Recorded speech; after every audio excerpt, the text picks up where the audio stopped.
All right, so now it's time for our final walkthrough. That means we're probably within a week of closing. So, what is a final walkthrough? Well, this is your last opportunity to walk through the home before you wire the rest of your funds and actually close escrow. So, this is your time to make sure that people weren't moving the couch and then hit it like, oops, like there's a big hole there, right? Like, we need to make sure that those things are addressed before we close.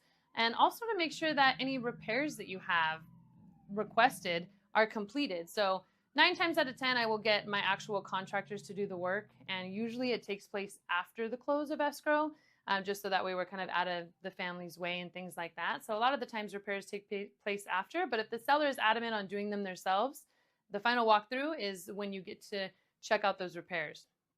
Obviously, I'll ask for receipts to make sure that, hey, if you paid somebody to do this, let me see the proof. What kind of warranties do they come with? So on and so forth. Additionally, sometimes sellers will remain in possession for quite a bit of time. So let's say they're moving out of state and they wanted 10 days to remain in possession. So we close escrow and then 10 days later, we say, okay, it's now been 10 days. Let's make sure that we can move into the property, right?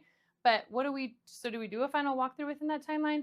I still would, because even if they're not moved out yet, this gives you one final opportunity to take a look at the property, maybe take some measurements if you have some flooring that you want to do, if you want to have a paint contractor there. This is kind of your time to get any measurements or bids for plans that you have for when you move in.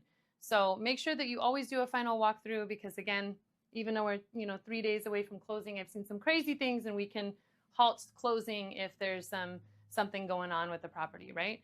And one time it was a slab leak. So I like walked in and I was like, oh man, it sounds like there's water, but I see nothing. We were closing in 2 days, found the leak, halted it, extended escrow, made sure that was repaired, then closed on the property. So super crucial to have a final walkthrough. But again, you have me as your trusted realtor and I'll walk you through the process.